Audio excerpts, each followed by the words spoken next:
methods.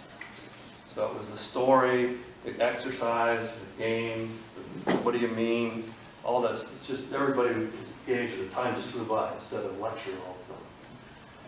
So this is a quick learning game, experiential exercise we call it in the biz. You're going to experience something. And the idea of the square game is to count the squares and tell me how many squares you found. And you got about 1.5 minutes to find the squares. Just squares. Okay, 24? Yeah. 26? Oh, yeah. Okay, 22. 22? 25. Huh? 25? 30? 30? 30 is the answer. Okay, 16. 16 little ones. 17. Okay, then you got one of those, that's 17. Then you got that one, that one, that one, that one, that one. I just wanted to That one, that one. So that's 9 more, right? Yeah. And then you got some 9, and then you got that one. Oh! See, I was like 60 points.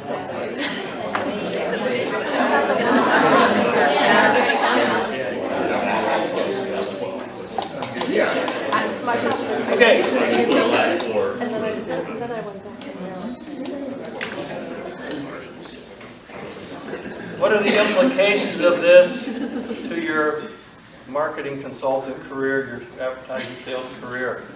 What are some of the lessons you can transfer from this to what you do for a living? I'll give you just a minute to think, and then you don't have to write anything down if you don't want to. It's almost break time. You know, you don't. Even if you think you know, you don't know. It's not bad. There's probably more than there appears. Couple more? I don't know how to count. How does that apply to your career? There's always more there than meets the eye. Yeah, there's always more. There's more, there's always a little, there's levels. It's like when you watch a movie the second time. Oh, there's the clue. Yeah, there's that, yeah, see that. And the third or fourth time. I mean, I used to listen to, I like Lewis Black.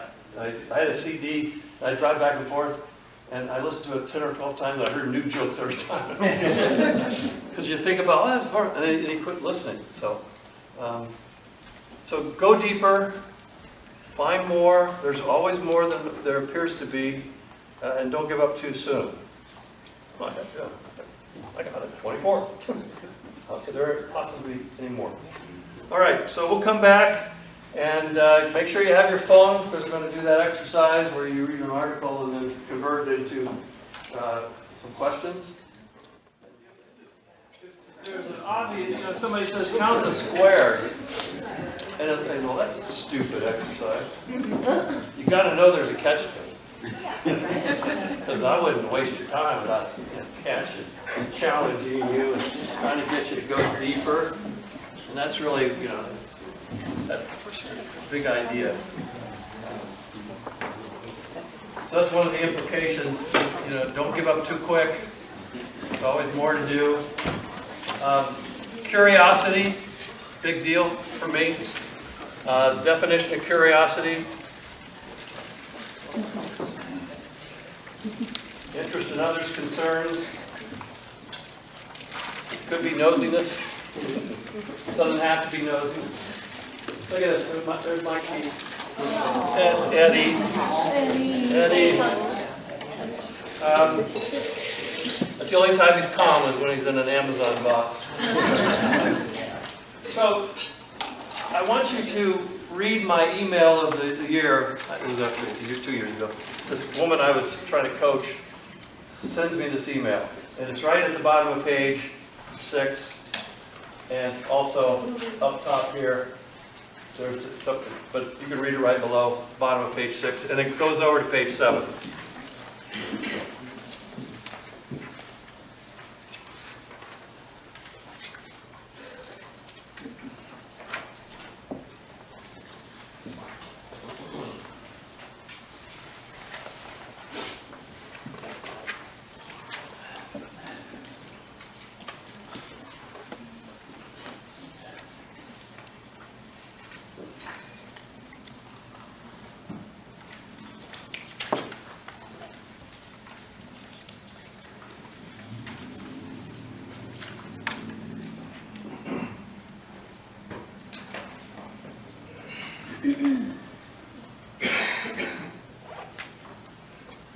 So then I had to start Googling to answer this question. And I had to talk about monument building and all that stuff. So I'm going to present a couple of things. But obviously, she knew this woman, but it was a level 1 meeting. Even though they had a relationship, it was a level 1 meeting. I'm in radio. Well, we had a bad experience with it. Oh, hi. And that's it. So what I do is I will Google what I did, Monument Builder Trade Association. And of course, the North American Monument Builders website comes up. So I try, Auto Dealer Trade Magazine, Car Wash Trade Magazine, and website, or association. And all these websites come up. And so here's what I learned in 2.5 minutes when I Googled. I Googled burial versus cremation statistics. Because you don't need a monument if you're cremated necessarily. And this is a map, this is the National Funeral Directors of America's website. And I learned that, can you see that blue one? Here it is. In Washington State, where this woman's from, the cremation rate is 76%, and the burial rate, so you have the monument builder stuff, is only 18%. In Tennessee, where I'm living, it's 86% get buried, and 29% get cremated. So Washington State has a huge cremation rate, for whatever reason. And so then I look at this article in the Monument Builders of North America, and I see this whole story about cremation memorialization. This is exciting, isn't it? I'm getting in that demo. So. I watched the mobility commercials. Senior living, yeah. You keep me young. So this is this whole article. So there it is. Just read. I'm not going to read it to you, but I'm going to give you like 40 seconds or 30 seconds to read each one of these slides. So there we go.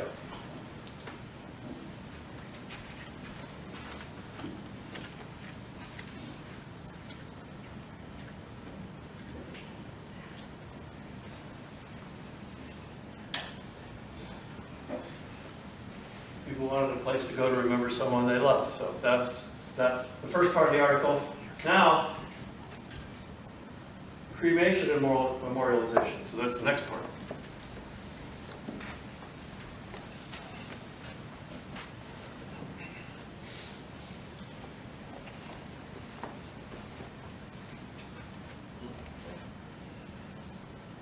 A bench on the golf course, a boulder with a plaque on it.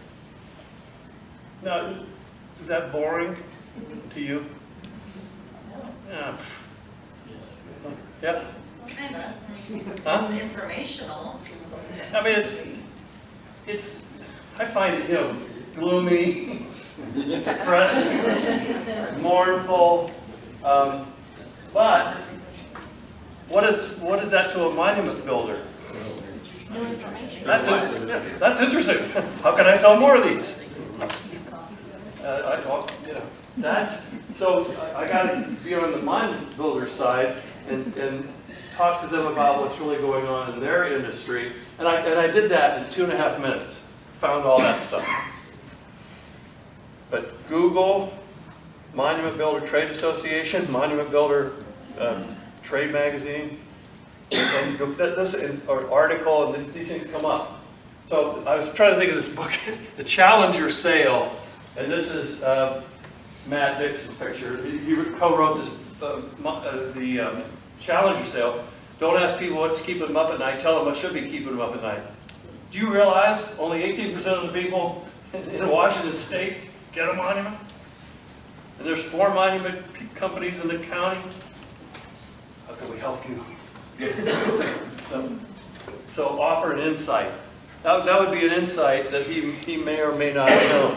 But just talking about your kids and I'm in the radio doesn't cut it anymore. So I tried to tell her that.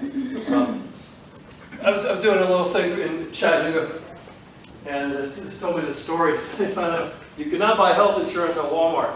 And this sales rep clipped that, you printed it up, or attached it to an email, and sent it to an insurance guy, bought an annual contract. Because he got so mad. And that's you just send an article. That's a level 3 moment. And you start a whole conversation. I'm going to go here, Walmart.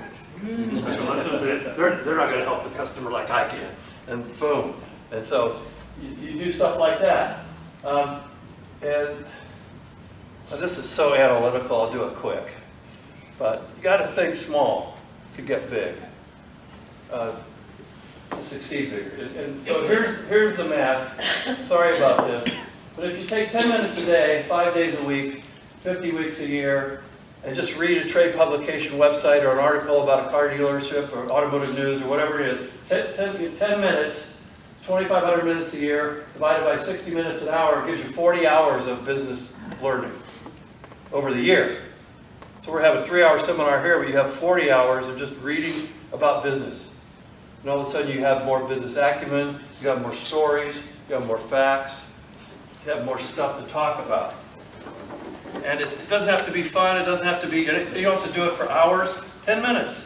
If you did it for 15 minutes, 20 minutes, you'd double that. 15 minutes you wouldn't double, 20 minutes you would.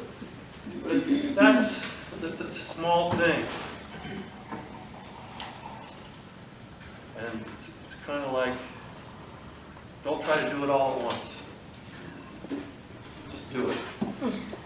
So now you become the business person who sells advertising instead of another ad rep. She's a business person that sells advertising.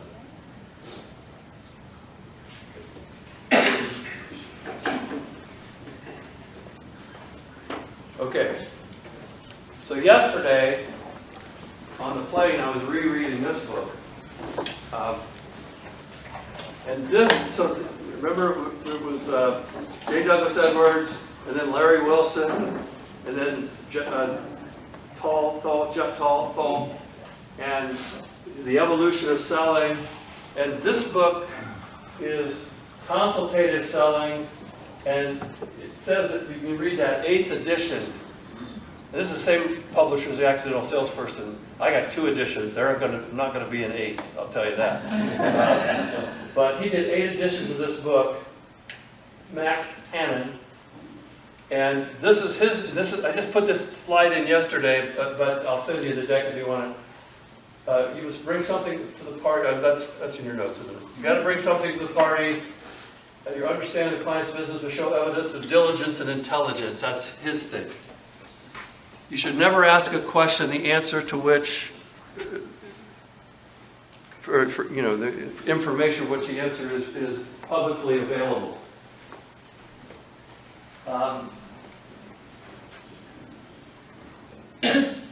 I found one more definition because consultative selling is on this slide. Anyway, I came back from the RAB School for Salesmen in 72 or 73. And I moved to Madison. This is Crazy TV Lenny and American TV and Furniture on the West Belt Line. And he was my big client. And somebody else got fired, so I got the account. And I took the consult and sell form in there. And I said to him, Lynn, Mr. Matteo, what days are you open late? It said this on the form, you should ask that. And he said to me, it's on the door. I never asked that question. And I realized at that point, well, what brands do you carry? I didn't even ask. I would go to walk around the store and find out what brands he carries. I don't have to ask all these stupid questions. I can do some of the work myself. It's publicly available. Nobody's hiding the TV sets. It's all out there to be seen. So he was a great client. Consulting giving expert advice. We said this is just review from part 1. Selling is earning the right to make a recommendation. I like this idea. People buy because we understand them, not because we make them understand what we're trying to sell.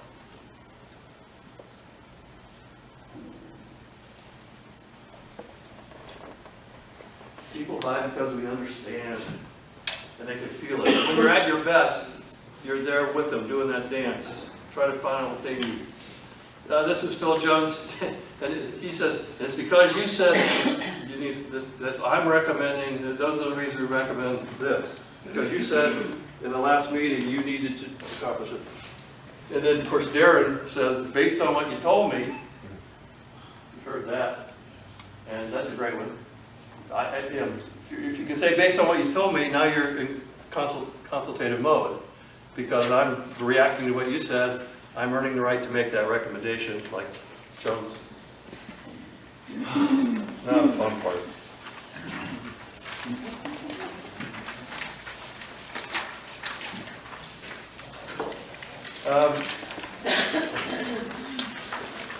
This is Charlie Brennan. Got a couple of, he's old, I mean, he's older than me, and he wrote this book, Questions That Close Sales, and I think this is a really important thing to just note, that there are kinds of, this is one of his YouTube videos. A recitation response is one that prospect answers with something he or she already knows by rote. What brands do you carry? What days do you open late? How many locations do you have? 3. So there's no extra thinking involved. I've answered the question so many times, I just don't even think about it. So what we want to do is get our clients to think, and you ask a dialogue, you ever heard this? Dialogue-provoking question. It requires complex thinking on the part of the prospect, because they haven't been asked this before. I want you to get excited about this. Wow.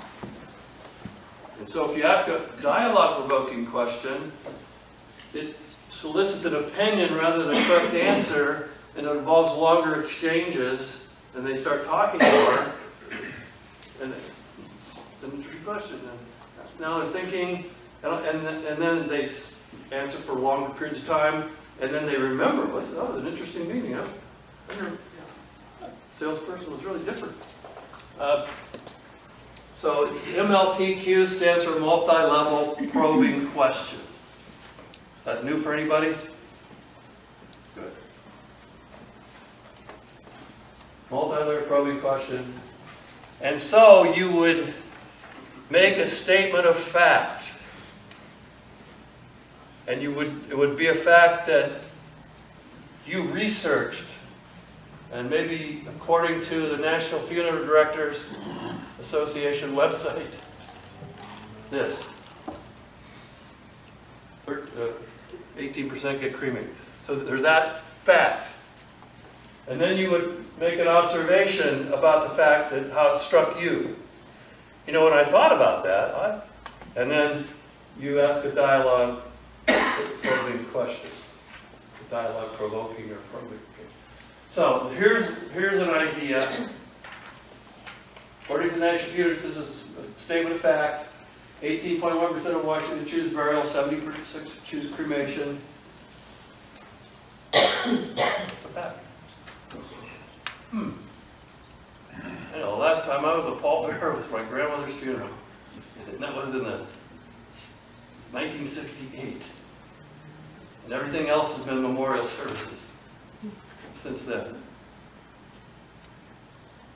And then, in preparing for this meeting, I read this thing on Monument Builders, the website, and it talked about cremation memorials, and I was wondering how much of that you do, and if you consider it a growth opportunity. seeing as how we're in Washington. Think that would be different than say, I sell radio. So that's an example. So I'm teaching you this, then you're going to practice it. So this is an instant background. I don't know how old it is, but when I get an instant background, when I used to, this is for the car wash industry. And I love the car wash industry. And I'm going to go see Jeff Jerkins. So when I print this out, I'm reading it for Jeff. And so, I know you can't read this, so I'm going to read. According to the International Car Wash Association, of which there is one, and I've spoken at their national conference, women typically account for 58% of car wash customers. So if he's running the Hard Rock station, I'm going to try to get him on the easier, get him on the station with the women with the money.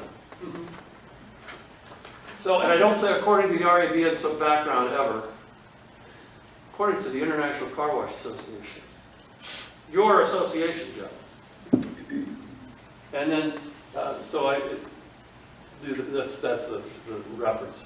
And then the retail vehicle profile detailing businesses, new vehicles get only 1-year-old vehicles, only 19% of those get detailed. 1 to 2-year-old, 24% of the detailing businesses, 1 to 2-year-old cars. 3 to 5-year-old cars is 31% of the business, and then 5-year-old cars is 26% of the business. So you don't take your car in for detailing the first year, usually second, third, maybe. Instead of getting a new car, maybe I'll just get a detail and run this for another year. So, Jeff, according to Auto Laundry News, here's the retail vehicle profile of the detailing business, and I lay that up there.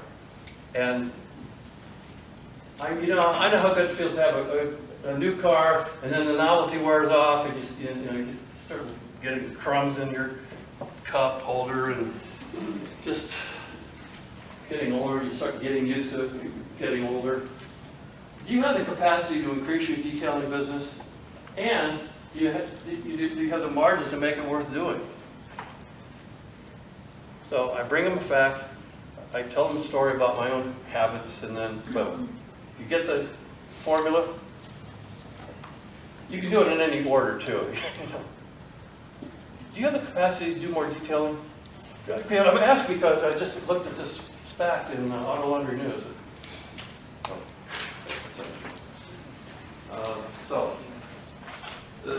Here's the exercise. What am I doing? So, you're going to go to your phone and type in or speak in water wars, car wash. Water wars and car wash.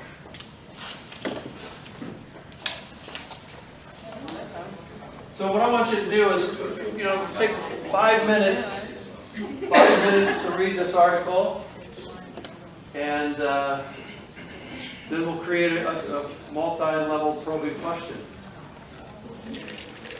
Okay, stop wherever you are, and I don't want to hear your question. I just want to know what this exercise was like. Boring, stupid, informative, worthwhile, Yes. hard, Yes. hard, I'm good. I mean. easy. That's okay. Trying to put it. But okay. Interesting, boring. Interesting. Okay. Yeah, fun.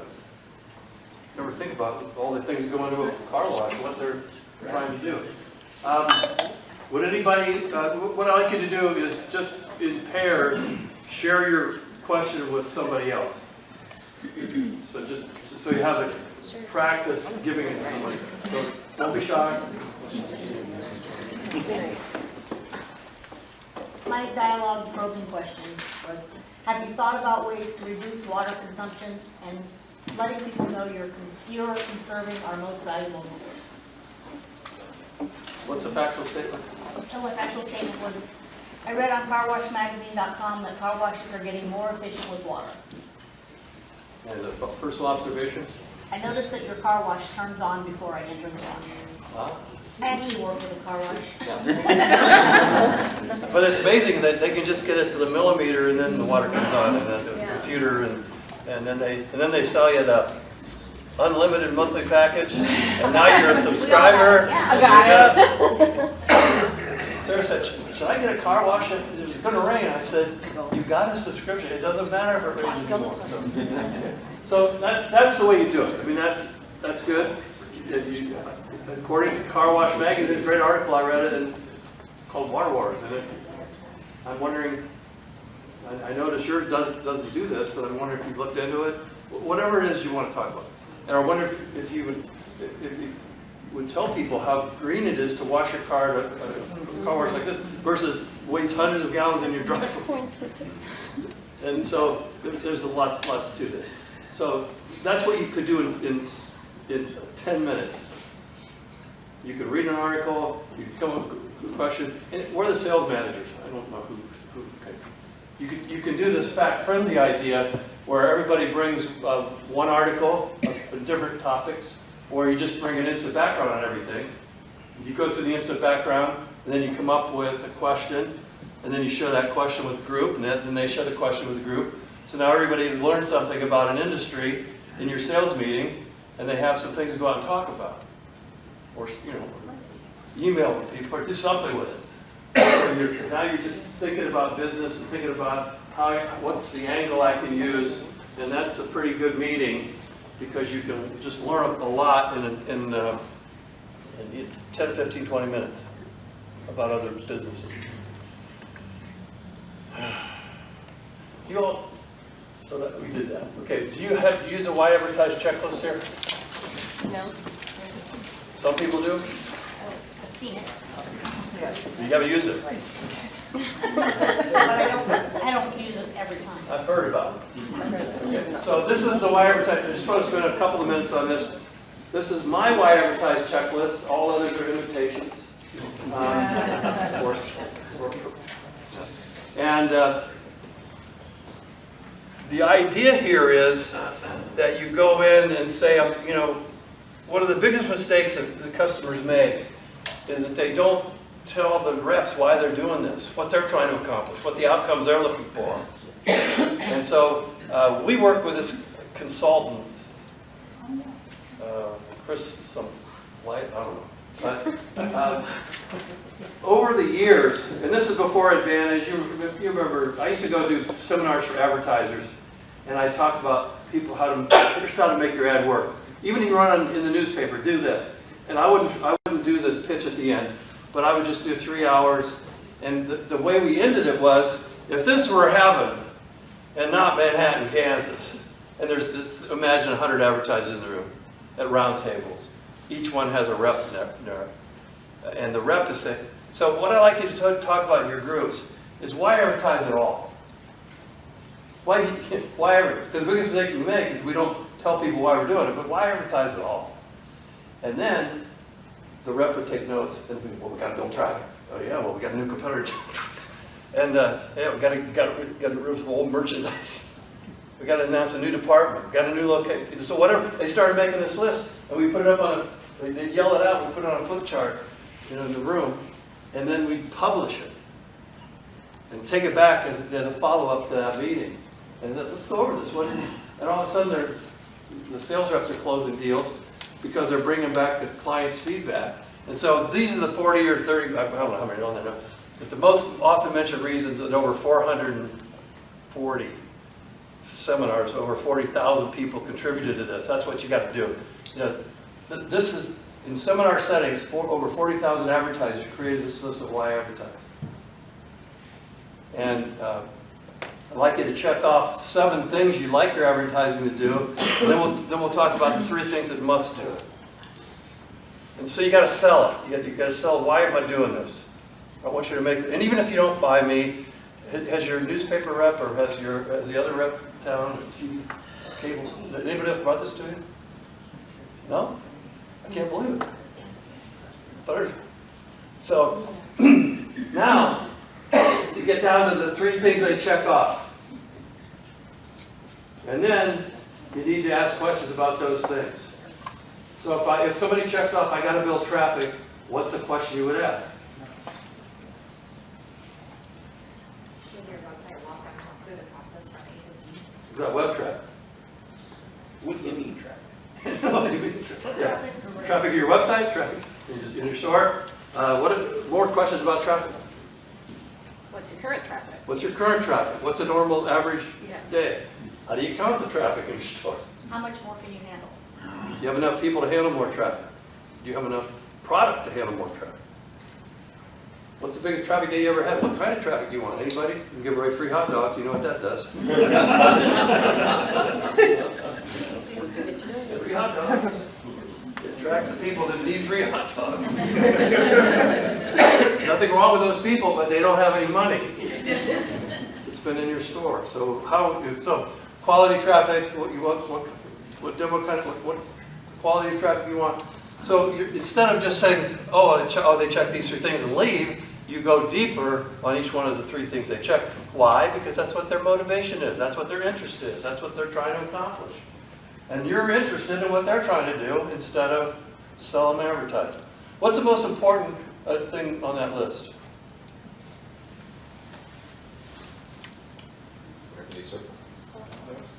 It's a trick question, of course. Whatever they choose. Whatever problem they're having.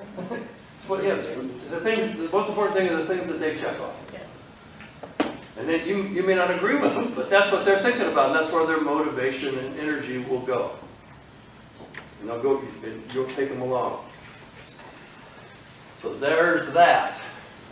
Feel free to brand it, take it out, put your name on it. I don't care what you do, just use it a little bit. Okay.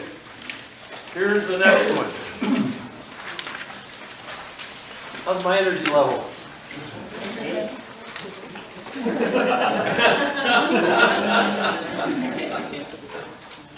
I love this stuff. I spent $5,000 to go to a National Speakers Association clinic on facilitation of meetings. And they taught the force field analysis exercise. Is this new for anybody? You've heard of it? No? No? It's really old, but I'm going to teach it. It took them a whole afternoon to teach this. Drove me crazy. I already knew it. And so this happened when I was in Madison as a business owner and a big training company big enough. And we were looking at new phone systems, so this little young guy comes into the office for some big telephone conglomeration that's now gone. But he says, I don't want to just sell you cheap telephone systems. I want to solve your communication problems. He says, and to do that, I need to do a force field analysis. And I said, I don't know what that is, but let's do it. And I had another one of my associates in the room. And he says, look, you started this business in 1984? I said, yeah, must have been on the website. I said, yeah. He said, here we are today. He wrote today now, or whatever the date was. And he said, you got a beautiful office, you got a book. What did you do right? I mean, what propelled you to this level of where you are today? What are some of the forces that drove your success? And I started yammering. I said, well, I go to seminars for people who do seminars, and I use 10 different teaching methods, and I always have a handout with fill in the blanks, and you can set your watch by a Chris Lyman seminar, boom, boom, boom, boom, boom. And then, so I just open up and tell him all the stuff we do. And then he says, well, what's the next level for your business? What does that look like? Now he's getting me to think of the future.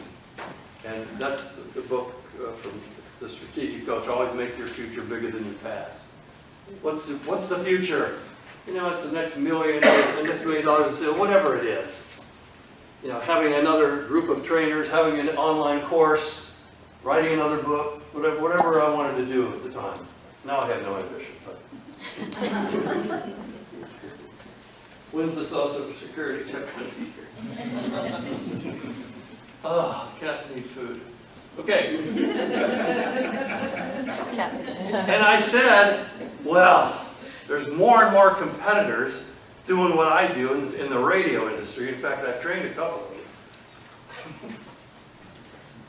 And then people use it, it's kind of one and done. I mean, and they think, well, I saw Chris Lytle last year, who's the new person?